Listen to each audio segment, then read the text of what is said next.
네, 오늘 말씀 생각해 보도록 하겠습니다. 우리가 지난 시간에 애굽 사람들과 이스라엘 백성들 사이에 하나님께서 구별을 하시고 차이를 두셔서 애굽 사람들에게는 하나님의 진노가 임했지만 이스라엘 백성들은 하나님께서 그 진노의 해를 당하지 않도록 돌보신 이유가 이스라엘이 의로워서 이스라엘이 하나님을 향한 신앙이 신실해서 그들의 삶이 그렇게 하나님의 보호를 받을 만해서는 절대 아니었다라는 말씀을 드렸습니다. 그들도 애굽 백성들과 마찬가지로 우상을 숭배하고 하나님의 말씀에 순종하지 않았고 그들은 불순종하고 분노하고 모세의 말조차도 순종하려 들지 않았던, 그래서 모든 사람이 죄를 범하였음에 하나님의 영광이 이르지 못한다는 말씀이 사실은 모두에게 적용되는 말씀임을 보여주었습니다. 그럼에도 불구하고 하나님께서 이스라엘 백성들과 애굽 사람들 사이에 두신 구별은 하나님이 이스라엘 백성들에게 은혜를 베푸시기로 작정하셨기 때문이다. 그들을 사랑하기로 작정하셨기 때문에 그래서 그런 일이 일어날 수 있었다라는 거죠. 그런데 우리가 생각해 볼 게, 하나님은 사랑의 하나님이시지만 또 거룩하신 하나님, 공의의 하나님이십니다. 그래서 하나님의 공의를 만족시키지 않았는데 하나님의 자비가 임할 수 있느냐. 이스라엘이나 애굽이나 하나님의 진노를 사기에 전혀 차이가 없는 사람들이었는데 한쪽에는 진노가 임하고 한쪽에는 하나님의 자비가 임할 수 있는가? 이것이 하나님의 성품상 가능한 일인가를 생각해 보면 가능한 일이 아니라는 거죠. 하나님이 그 죄를 미워하시고 죄악에 관영한 것에 하나님의 진노와 심판이 임하는 것은 당연한 일인데, 왜 그 당연한 일, 마땅한 일인데 이스라엘 백성들에게는 예외를 두셨을까? 왜 이스라엘 백성들은 마땅한 심판에서 제외되었을까를 우리가 생각해 보면 우리의 힘, 우리의 지혜로는 사실 왜 그러셨을까 이해하기 어려운데, 우리가 하나님의 말씀을 통해서 어떻게 하나님의 공의가 이루어지지 않은 상황에서 자비를 베푸실 수 있었을까를 찾아볼 수 있다는 겁니다. 출애굽기 12장 오늘 본문 말씀을 우리가 쭉 읽어보면 애굽 땅에 있는 모든 장자들은 다 죽었는데 이스라엘의 장자들은 죽음의 사자로부터 구원을 받았다라는 거죠. 그래서 이 출애굽기 12장이 10가지 재앙 중에 마지막 재앙, 장자의 죽음이라는 그 재앙에 대해서 지금 다루고 있습니다. 죽음이란 죄의 삭, 죄의 값, 죄의 결과, 죄의 값이 뭐냐? 죄를 짓고 산 그 대가가 뭐냐? 죽음이라는 거예요. 죽음이란 이 죄의 삭시기 때문에 애굽인이나 이스라엘인이나 동일하게 하나님의 공의로운 심판을 받아야만 마땅했다는 거죠. 이스라엘 백성들도 죄인이었다면 반드시 공의가 충족되어야 하는데 그 대가를 치루어야만 하는데 대가도 치르지 않고 은혜가 베풀어졌다. 있을 수 없는 일이었다는 거죠. 그래서 그 은혜가 그들의 의의 대가가 아니라 하나님의 공의의 요구가 충족되었기 때문이다. 라는 것을 오늘 말씀을 통해 알 수 있다는 겁니다. 사형이 언도가 되었는데 사형 언도를 받은 사람이 자기 대신 죽을 사람을 죽게 함으로 자기는 죽음을 벗어나는, 우리가 잘 알고 있는 흥부가 매를 대신 맞는 일을 해서 먹고 살았잖아요. 너무 가난해가지고. 그래서 그 고을의 사또가 이 사람은 뭐 곤장 10대, 곤장 뭐 30대라는 태형이 정해지면 옛날 부자들은 자기 대신 태형을 당할 사람을 샀답니다. 돈을 주고. 그러면 돈을 대가를 지불하고 사람을 사서 그 사람이 자기 대신 태형을 맞도록. 그러면 그 사람이 곤장 10대를 맞고 30대를 맞고 그러면 형은 집행되었기 때문에 그 사람을 사서 자기 대신 태형을 맞게 했던 사람은 더 이상은 그 사람에게 죄를 물을 수가 없는 거예요. 형이 집행됐기 때문에. 그래서 그렇게 하는 일들이 빈번하게 있어서 흥부가 그 일을 하면서 거기에서 나오는 돈을 가지고 대가를 가지고 가족들하고 먹고 살았다. 이런 내용이 소설에 잠깐 나오잖아요. 그러니까 하나님의 공의에 의해서 너는 사형이야. 네가 지금까지 살아온 인생을 보니까 너의 그 죄는 죽음 외에는 길이 없어 라고 사형이 언도되었는데 제 대신 살아있는 생명, 양을 드립니다. 소를 드립니다. 이러면서 자기 대신 희생 제물을 통해서 하나님의 공의를 만족시키는 것이 희생 제사였던 거죠. 희생 제사. 그래서 지금 6월절에 관한 규례가 나오는데 6월절에 어린 양의 피에 의해서 하나님의 공의가 만족이 되었기 때문에 이스라엘의 모든 장자들이 죽음을 피할 수 있었다. 그래서 6월절 어린 양은 예수 그리스도의 모형이 되는 거죠. 우리가 주일오후에 적그리스도에 대해서 배울 때 적그리스도의 모형들이 역사 속에서 많이 있어 왔다. 그들의 모습을 보고 적그리스도가 어떤 인물인지를 추정할 수 있다. 라고 얘기한 것처럼 6월절 어린 양의 모습을 보면서 나중에 장차 이 땅에 오실 예수 그리스도 메시아의 사역을 우리가 볼 수 있고 그 사역이 어떤 사역인지를 가늠할 수 있었다. 그래서 예수님의 십자가 사역의 모형이라는 거예요. 고린도전서 5장 7절 8절 말씀 보면 우리의 6월절 양 곧 그리스도께서 희생되셨느니라. 이러므로 우리가 명절을 지키되 6월절이라는 명절을 지키게 되었다는 거죠.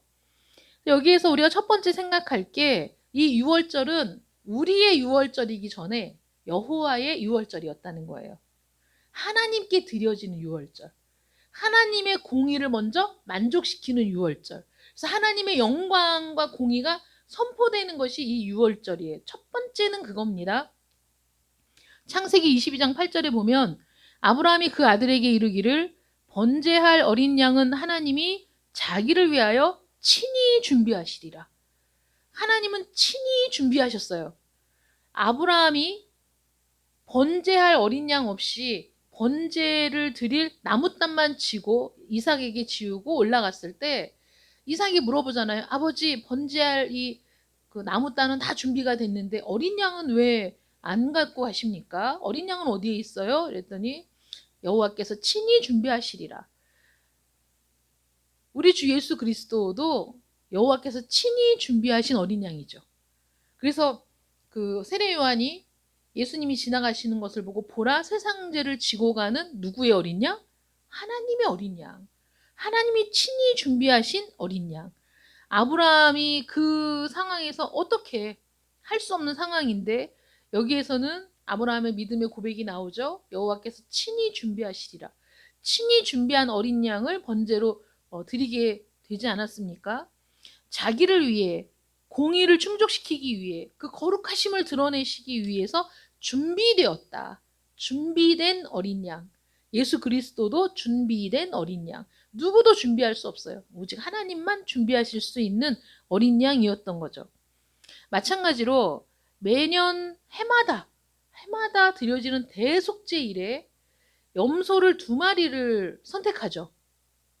그래서 하나는 여호와를 위하여, 하나는 아사셀을 위하여 그렇게 그 2마리를 뽑습니다. 성경을 읽어보면.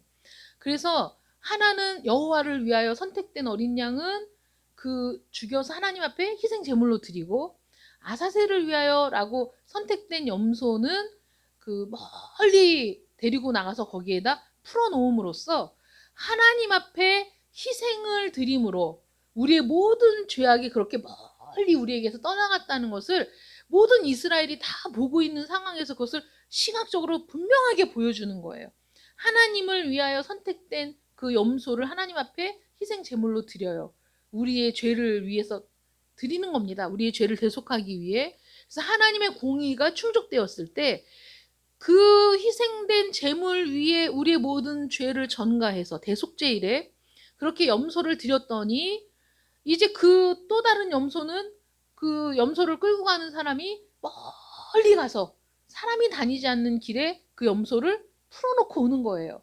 그만큼 이스라엘의 진영에서, 내 마음에서, 우리 집안에서, 우리 이 공동체에서 우리 안에 있었던 모든 죄악의 짐이 그렇게 멀리 멀리 떠나갔다. 그것은 우리가 속죄받았다. 우리의 죄악으로부터 우리가 해방되었다. 라는 것을 그들이 드려지는 제사를 통해 멀리 보내진 염소를 통해 시각적으로 충분히 알고 어린아이로부터 노년에 이르기까지 그 의미를 분명히 알 수 있게 된 거예요. 그래서 먼저는 여호와를 위하여예요. 유월절도 여호와의 유월절입니다. 첫 번째는 여호와의 유월절인 거죠. 그래서 지금 예수님께서 우리의 유월절 어린 양이시잖아요. 그렇게 된 건 뭐냐면 예수님이 여호와 앞에 첫 번째 유월절이었기 때문이에요. 예수님이 첫 번째 유월절입니다. 왜냐하면 이스라엘이 애굽 땅에서 드린 그 유월절 어린 양은 누구를 상징한다고요? 예수님을 상징하는 거거든요. 예수 그리스도의 사역을. 그래서 그 첫 번째 여호와의 유월절, 그 유월절이 상징하는 것은 예수 그리스도.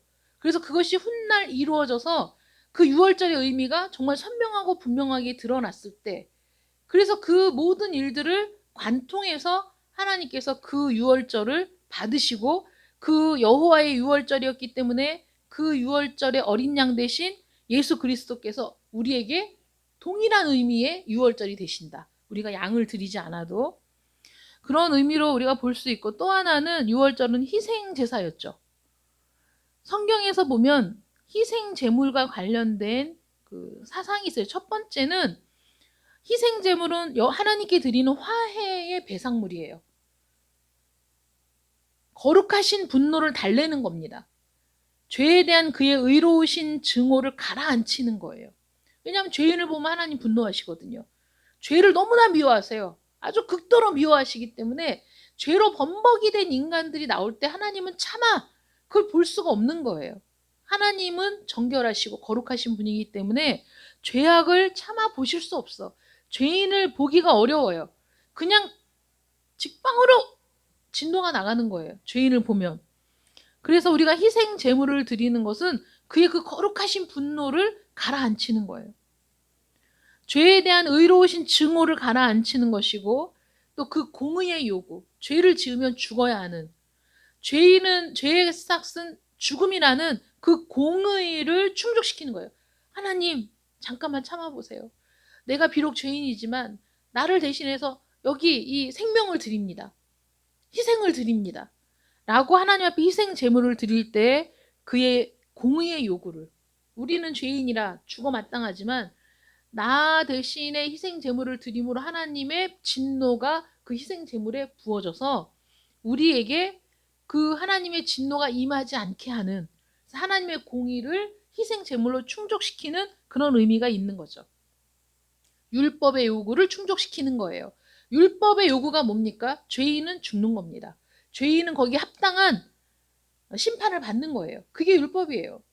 율법을 읽어보면 이것은 가증한 것이고 이건 거룩한 것이고 이건 죄고 이거는 의로운 것이고 구분이 명확하고, 그 모든 죄는 사실 죽는 겁니다. 이스라엘 백성들이 광야에서 불순종했을 때, 이스라엘 백성들이 광야에서 모세를 대적했을 때 그들에게 즉각적인 심판이 이루어졌어요. 땅이 갈라지고 향로에서 불이 나와 그들을 사르고 이런 일들이 일어났습니다.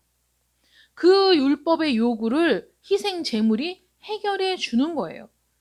눈이 정결하심으로 악을 참아 보지 못하시며 패역을 참아 보지 못하시거늘. 하나님의 성품이 그렇다는 거죠.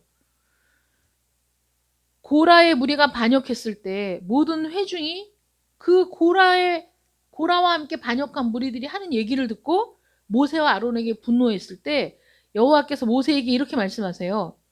너희는 이 회중에게서 떠나라. 이렇게 불순종하고 이렇게 말 안 듣고 이렇게 교만하고 이 패역한 이 무리에게서 너는 떠나. 내가 이 무리를 오늘 다 싹 죽이겠다. 이렇게 말씀하시죠. 내가 순식간에 그들을 멸하려 하노라 라고 얘기했을 때 모세가 아론에게 이르되 너는 향로를 가져다가 제단의 불을 그것에 담고 그 위에 향을 피워가지고 급히 회중에게로 달려가서 그들을 위해 속죄해라. 이렇게 얘기해요. 그들을 위해 속죄해라. 여호와께서 진노하셨으므로 연병이 시작되었음이니라. 이건 하나님이 죄악에 관해서 진노하신다는 거거든요. 이스라엘의 죄악에 대해서 하나님이 진노하셨어요. 거기에 합당한 벌은 그들을 멸하는 거예요. 그게 율법입니다. 그게 하나님의 의로우신 재판이거든요. 이런 상황이 됐을 때 모세는 큰일 났다. 하나님이 이 백성을 진짜 멸하시려고 하는구나. 그러면서 그가 한 선택이 뭐냐면 아론에게 향로에 불을 담아다가 그 제단에 불을 담아다가 향을 피워가지고, 여러분 그 향을 피우는 게 어떤 건지 아세요? 제사장들이 대제사장이 1년에 한 번 그 자기를 위해 속죄하고 봉사하는 모든 제사장들의 죄를 속죄하고 백성들의 죄를 속죄하고 그 지성소에 들어갈 때 향로에 향을 피워서 가지고 들어가요. 그 향이 그 향을 피우면 이렇게 연기가 나거든요. 뿌옇게. 그래갖고 가리는 거예요. 자기를. 속죄제를 드렸지만 그래도 우리가 완전하지 않잖아요. 그러니까 하나님이 임재하시는 지성소에 들어가야 되는데 죄인이 감히 하나님을 배울 수가 없어서 향로에다 그 향을 피워가지고 가지고 들어가서 그 향의 연기가 자신을 가리도록 해서 들어가서 일을 마치고 나오는 거예요. 그러니까 이 모세가 야 빨리 가서 제단에 그 불을 갖다가 향을 피워가지고 백성들 사이를 다니면서 빨리 속죄해라.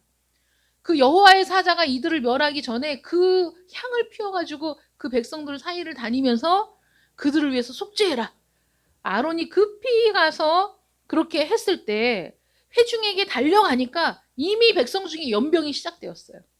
아주 뭐 순식간에 연병이 막 번지기 시작하는 거예요.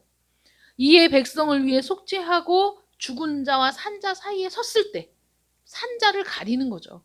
향로로. 죽은 자는 어쩔 수 없고. 그렇게 했을 때 연병이 그쳤다는 거예요.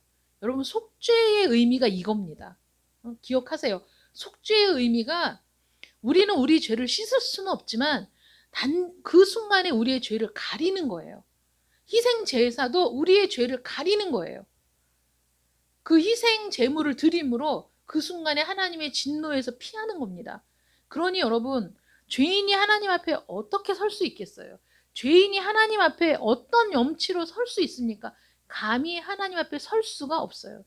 하나님의 천사를 만났을 때, 하나님의 음성을 들었을 때 모든 선지자들이 다 죽은 자처럼 되고 엎드러지고 두려워 떨었거든요. 그럴 수밖에 없어요, 우리는. 우리가 죄 많은 인간들 사이에 섞여 살 때는 저 인간이 더 나쁜 인간이고 이렇게 우리가 서로를 그 정죄하고 나는 그래도 괜찮은 사람인 것처럼 포장할 수 있지만 정말 완벽하게 거룩하신 하나님 앞에 섰을 때는 그도 저도 아무것도 못하고 내 죄악으로 인해서 두렵고 떨려서 엎드러질 수밖에 없는 거예요. 제사장들이 자기를 위해 희생 제물을 드려서 자기를 위해 속죄하고 대제사장이 지성소에 들어갈 때에도 감히 맨 얼굴로 들어갈 수가 없었어요. 향을 피워 자기를 가리고 들어가는 거예요. 거기에 대한 그 속죄의 의미가 적나라하게 드러난 게 이 고라의 반역 사건 때 일어났던 일이죠. 하나님이 너무 진노하셔가지고 이 백성들을 내가 여기에서 그냥 다 멸하겠다. 이것은 하나님이 그냥 우리처럼 화를 내서가 아니라 공의에 의한 심판, 율법에 의한 심판, 하나님의 정의가 실현되는 순간이었거든요. 모세가 정말 긴급하게 하나님의 자비를 구하고 용서를 구하고 그 죄를 가리며 하나님 앞에 속죄했을 때 그때에서야 연병이 그치는 그런 일들이 일어났다는 거죠. 비슷한 구절이 욥기서의 마지막 장면에도 나옵니다. 여호와께서 욥에게 말씀을 하신 후에 대만 사람 엘리바스에게 이르시되 내가 너와 내 두 친구에게 노하나니 이는 너희가 나를 가리켜 말하는 것이 내 종 욥의 말같이 옳지 못함이니라. 이 욥이 곤경에 처했을 때 친구들이 와가지고 얘기를 했는데 우리가 욥기서를 읽어보면 그들의 말이 틀린 말이 하나도 없거든요. 근데 왜 틀렸다고 하냐면 옳은 말을 한 것 같지만 그러나 그들은 말만 한 거예요. 말만. 정말 그 삶을 살아낸 것도 아니고 욥과 같이 곤경에 처해서 끊임없이 막 거기서 그 씨름하면서 하나님을 붙드는 그런 그 경험을 하지 못하는 자들. 그래서 말만 번지르르 했던 거죠.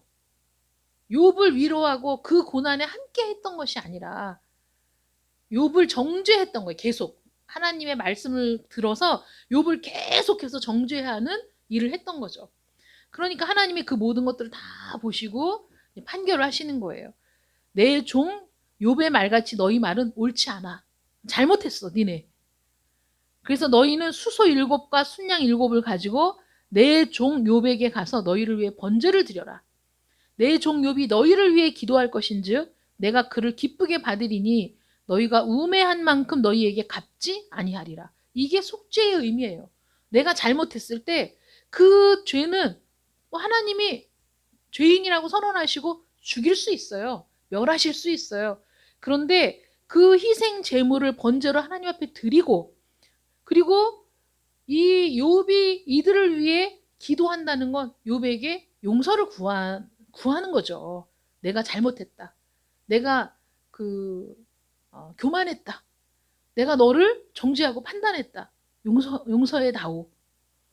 욥이 용서한다. 그리고 기도해 주는 걸 의미하는 거예요. 그렇게 했을 때 하나님이 그걸 받으시겠다. 이렇게 얘기하시는 거죠. 여기 희생이란 게 뭐냐면 죄를 미워하는 거룩한 진노, 죄를 징계하는 하나님을 만족시키기 위해서 피를 흘리는 제물이 희생 제물인 거예요. 희생 제물. 이것은 누구를 얘기하냐면 이 세상의 가장 위대한 희생 제물이신 예수 그리스도를 나타내는 거죠. 아무 죄도 없으신 분이 십자가에 달려서 물과 피를 다 쏟으시고 죽으셨어요. 하나님 앞에 희생 제물이었어요. 그런데 그 희생 제물은 이 땅에서 드려진 모든 희생 제물은 죄 없는 짐승을 드렸죠. 여러분, 저는 사람은 희생 제물이 못 될 것 같아요. 왜냐하면 아무리 깨끗하고 아무리 의로운 것처럼 보여도 죄인이에요. 이미 하나님이 모든 사람을 향해 어떻게 판결을 내리셨어요? 모든 사람은 죄를 범하였음에 하나님의 영광에 이르지 못하더니, 하나님의 영광에 이르지 못하는 사람들을 어떻게 하나님께 제물로 드릴 수 있습니까? 제물로서의 가치가 없는 거죠. 그래도 동물은, 짐승은 하나님이 부여하신 본능대로는 살아가지만 그래도 그 동물이 죄를 지으면 얼마나 죄를 짓겠어요. 솔직히 얘기해서. 그러니까 제 생각에는 그 동물들 중에 흠없고 병들지 않고 모나지 않고 뭐 어디가 어그러지지 않은 온전한 그 깨끗한 동물을 하나님께 희생 제물로 드리라고 하신 것 같아요.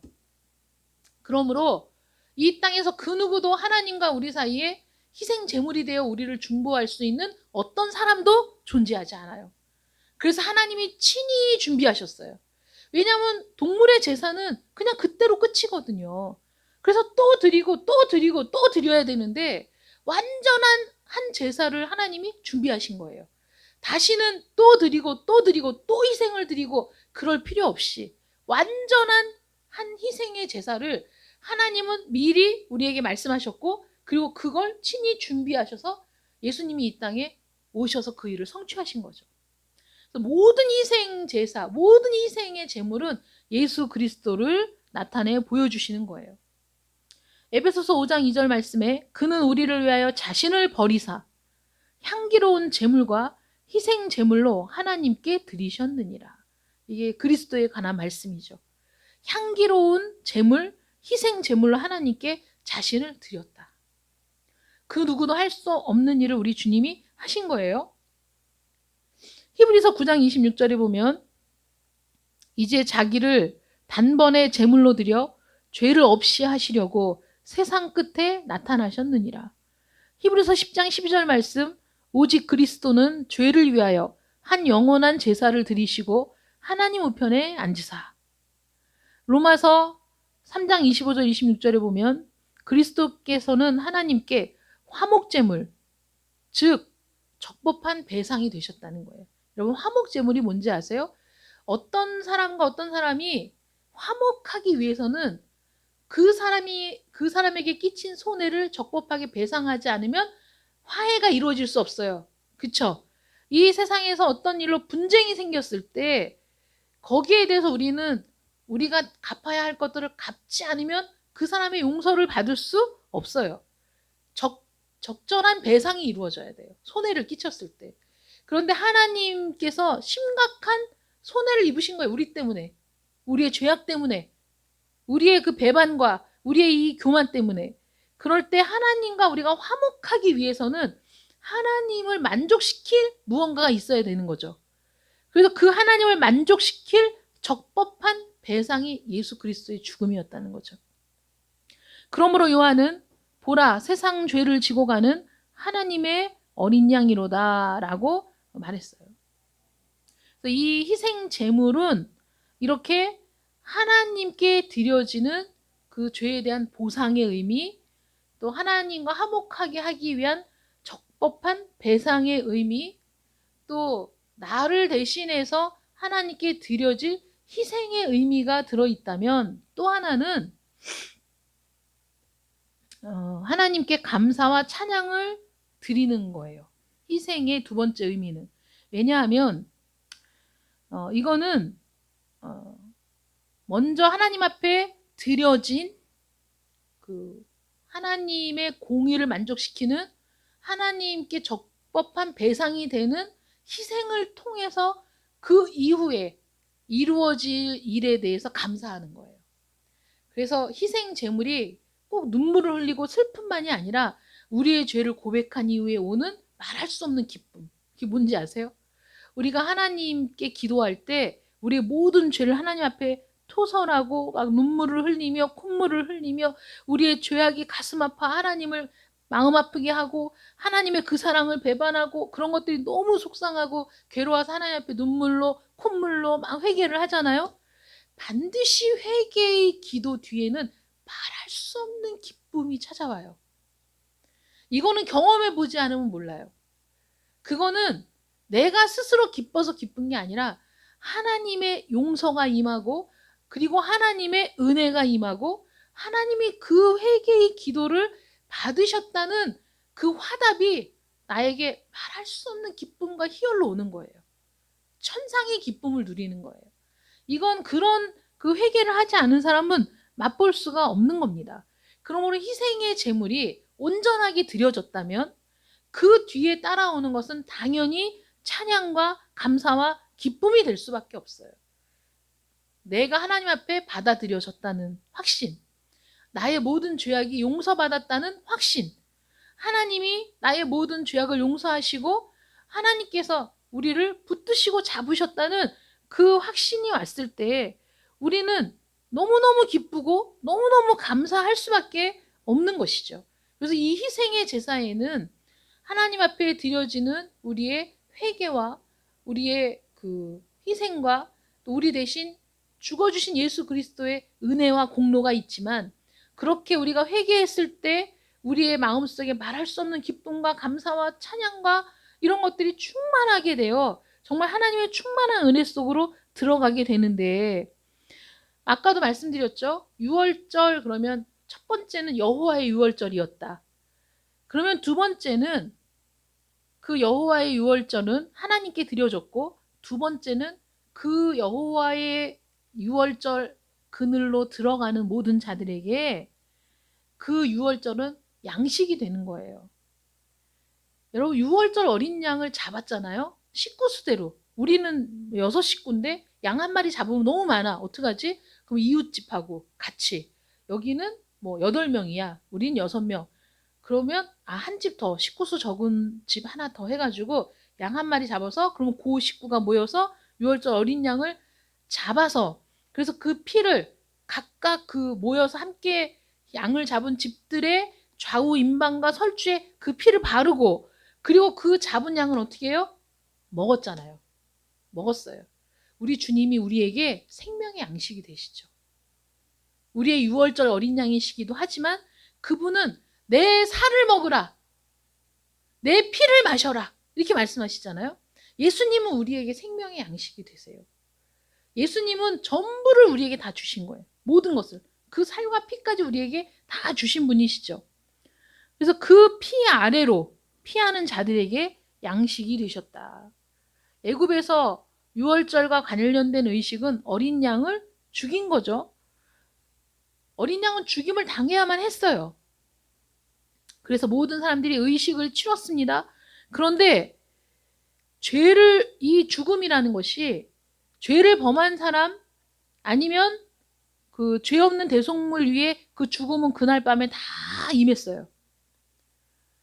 이스라엘 백성도 예외 없이 그 죽음의 진노 아래는 다 들어있는 거예요. 여러분, 그 지역에 하나님이 내가 이 땅을 심판하겠다 하고 하나님이 그날 밤에 심판의 천사를 보내실 때 그 땅에 있는 모든 죄인들에게는 심판이 임하는 것이 마땅하고 당연한 일인데 하나님이 그들에게 피할 길을 주시기 위해 어린 양을 잡게 했잖아요. 그들 대신 죽임을 당하게 했어요. 희생을 드리게 했어요. 그리고 그 희생의 증표로 피를 좌우 임방과 문설주에 바르도록 시키셨죠. 그 피를 바른 집안에 있을 때 그들은 보호를 받았어요. 우리의 믿음이 뭔지 아세요? 우리 주님은 6월절 어린 양으로 죽으셨어요. 물과 피를 다 쏟으셨어요. 그러면 우리는 어떻게 해야 되냐면 그 피의 은혜 속으로 들어가야 돼요. 십자가 안으로 들어가야만 우리는 그 예수님의 희생의 은혜 아래 머물 수 있는 거예요. 이미 주님은 십자가에 달려 죽으셨어요. 그런데 누가 자신의 삶에 그것을 적용시키느냐? 누가 그 피의 공로를 붙드느냐? 이거는 만약에 그런 일이 있었는데도 그날 밤에 이스라엘 백성이라고 하더라도 에이 그런 걸로 무슨 구원이 있겠어? 나는 싫어 안 해. 그리고 그 6월절 어린 양의 피를 좌우 임방과 설주에 바르지 않은 사람은 이스라엘 사람이라는 이유만으로 구원을 받았을까요? 이스라엘 사람이라는 이유만으로 그 집안에서는 장자가 죽임을 당하지 않을 수 있었을까요? 아니라는 거죠. 천부당만무당한 말씀이죠. 피 흘림이 없은즉 사함이 없느니라. 이스라엘 사람들마다 적당한 양을 골라야 했고 그리고 정해진 날에 그 양을 잡아야 했습니다. 그러나 그 양의 피를 좌우 임방과 설주에 바르기 전까지는 죽음의 천사의 방문을 막을 수가 없었다는 것이죠. 하나님의 어린 양이 보혈을 흘려서 우리의 죄를 사하기 위해 보혈을 흘리고 죽으셨어요? 그걸 알고 있어요? 그걸로 충분하지 않아요. 아는 게 무슨 상관이야. 다 알아. 세상 사람도.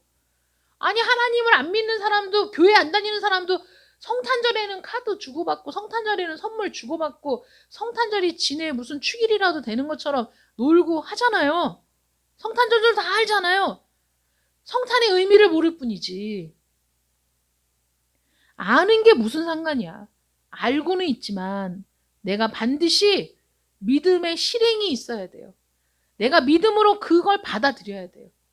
나를 위해 예수님이 죽으셨다는 사실을 믿고 그리고 그 아래 피해야 돼요. 그 밑으로 피하는 자가 복이 있는 겁니다. 아무리 은혜가 베풀어졌어도 은혜 안으로 들어오지 않으면 은혜의 그 수혜를 받을 수가 없는 거죠. 반드시 믿음으로 그 피를 받아들여서 그 아래 피해야만 나의 죄와 하나님 사이에 그 피를 두어야만 그래야 내가 6월절의 은혜를 받을 수 있는 거예요. 아까 말씀드렸죠? 고라의 자손이 반역할 때 아론을 시켜서 향로에 향을 피워서 속죄하라고 했을 때 아론이 산자와 죽은 자 사이에서 섰을 때 연병이 그쳤다. 하나님과 우리 사이, 하나님으로부터 오는 진노를 막을 수 있는 길이 뭐냐? 하나님으로부터 오는 그 죽음의 저주를 피할 수 있는 길이 뭐냐? 예수님이 그 사이에 있어야만. 예수님이 그 사이에 서서 피를 흘리는 그 은혜 가운데 있어야만 우리가 하나님의 진노를 피할 수 있다는 것이죠. 출애굽기 12장 12절 13절 말씀 보시면 오늘 본문에 내가 그 밤에 애굽 땅에 두루 다니며 사람이나 짐승을 막론하고 애굽 땅에 있는 모든 처음 난 것을 다 치고 애굽의 모든 신을 내가 심판하리라. 나는 여호와라. 내가 애굽 땅을 칠 때 그 피가 너희가 사는 집에 있어서 너희를 위하여 표적이 될지라. 내가 피를 볼 때 너희를 넘어가리니 재앙이 너희에게 내려 멸하지 아니하리라. 그 피를 볼 때 넘어가겠다. 예수 그리스도의 피를 붙들고 의지하는 자에게 나의 심판은 넘어갈 것이다지, 우리가 하나님의 뜻대로 바르게 살고 의롭게 살고 내가 그래도 남들보다는 더 낫다라는 말도 안 되는 그 자신감 때문에 하나님의 심판이 건너가는 것이 아니라, 우리가 그 피 아래에 있을 때, 우리 그리스도의 보혈의 공로를 의지할 때, 그것을 내가 믿고 붙들 때 하나님의 진노가 넘어가리라 라는 말씀이 여러분들에게 적용되시기를 축원합니다. 그 피를 볼 때 여러분, 하나님이 그날 밤에 애굽을 치실 때 하나님의 눈이 집에 있지 않아요. 집이 크고 아름답고 웅장하고 이런 거 소용없어요. 찌그러지고 낡은 집에 있다? 아무 상관없어요. 하나님이 보시는 건 뭐예요? 그 집에 피가 발라져 있느냐, 이것만 보신다는 거예요. 잘 살고 못 살고 많이 배우고 못 배우고 그게 문제가 아니에요. 내가 우리 주 예수 그리스도의 보혈을 의지하느냐, 내가 그 피 아래 있을 때 하나님의 진노를 피할 수 있다는 것을 내가 확실하게 붙들고 있느냐, 믿고 있느냐, 그게 중요하다는 거죠. 마지막 심판 때 우리가 그리스도의 십자가 아래 있는 사람들인가, 그리스도의 보혈의 공로를 힘입고 있는 사람들인가, 그것만 보시는 거지, 내가 무슨 잘 사는 사람이냐, 내가 무슨 위대한 사람이냐, 아니면 내가 저 빈민촌에 사는 가난한 사람이냐, 하나님은 그게 중요한 것이 절대 아니라는 거예요. 그 피가 너희 사는 집에 있어서 너희를 위하여 표적이 될지라. 내가 피를 볼 때 너희를 넘어가리니 재앙이 너희에게 내려 멸하지 아니하리라. 이 은혜가 여러분들에게 있으시기를 축원합니다. 비슷한 말씀이 있어요. 고린도전서 1장 18절 23절 말씀이에요. 십자가의 도가 멸망하는 자들에게는 미련한 것이요 구원을 받는 우리에게는 하나님의 능력이라. 우리는 십자가에 못 박힌 그리스도를 전하니 유대인에게는 거리끼는 것이요 이방인에게는 미련한 것이로되. 여러분, 9가지의 재앙이 임했어요. 애굽 사람들이 그래도 콧방귀도 안 꼈어요. 그들은 결코 물러서지 않았습니다. 그런데 그 마지막 재앙 하나로 이들이 무너질까? 이들이 정말 우리를 보내줄까? 정말 이것이 맞는 일일까? 의심할 수 있고 안 받아들일 수 있잖아요. 십자가의 도가 멸망하는 자들에게는 미련하게 보이는 겁니다. 유대인들은 거리끼는 거예요. 아유, 십자가의 죽음이라니, 이건 저주받은 죽음인데 거리끼고 있어요. 이방인들에게는 그게 미련하게 보여요. 아니, 뭐 그런 걸로 구원받을 수 있어? 그런데 믿는 자들에게는, 구원을 받는 우리에게는 그것이 하나님의 능력이 된다. 아, 그 피 바르는 게 얼마나 대단한 일이라고. 양 잡는 일이야 뭐 있었던 일인데, 그런데도 거기에 하나님의 능력이 있더라. 믿음으로 유월절과 피 뿌리는 예식을 정하였으니 이는 장자를 멸하는 자로 그들을 건드리지 않게 하려 한 것이며, 히브리서 11장 28절 말씀입니다. 우리는 이 유월절을 기억하고 그 유월절의 은혜를 기억해서 우리의 믿음을 거기에 적용시켜야 합니다. 주 예수를 믿으라, 그리하면 구원을 받으리라. 하나님이 우리에게 말씀하십니다. 이것이면 충분한 거예요. 주 예수를 믿으라, 그리하면 구원을 받으리라. 하나님이 말씀하셨어요. 주 예수를 믿으십시오. 여러분과 여러분들의 집이 구원을 받을 겁니다. 심판으로부터의 구원은 그리스도께서 이루신 사역, 오직 그것으로 말미암는 거예요. 어떤 것으로도 구원받을 수 없어요. 어떤 것도 효력이 없어요. 종교적인 경험도, 의식의 준수도, 자기 희생도, 교회의 일원인지 아닌지도, 자비를 베풀고 살았는지 아닌지도, 성품이 좋은지 나쁜지도, 그런 것들이 우리의 구원을 결정하는 것이 아니라는 거예요. 가장 확실한 것은 그리스도께서 죄인을 위해 하신 그 십자가의 죽음을 내가 의지하는가, 내가 그것을 신뢰하는가, 내가 그 흘리신 피를 의지하고 있는가, 이것이 우리에게 가장 중요한 일이다. 의롭다 하신 이는 하나님이시니 누가 정죄하리요.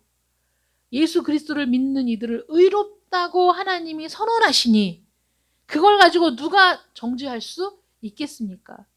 여러분들이 구원받았다는 것을 어떻게 알고 계시죠? 여러분 구원 받으셨나요? 어떻게 아십니까?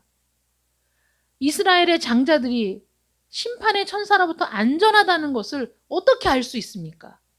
오직 하나님의 말씀에 의하여 알 수 있었던 것처럼 내가 피를 볼 때 너희를 넘어가리라는 하나님의 이 말씀, 우리에게 오늘날도 동일하게 주어진 말씀이라는 것을 믿으시기 바랍니다. 그리스도의 피 아래 있으면 여러분들은 영원토록 안전하다. 율법도 여러분들을 정죄하지 못하고 마귀도 여러분들을 상치 못할 것이다.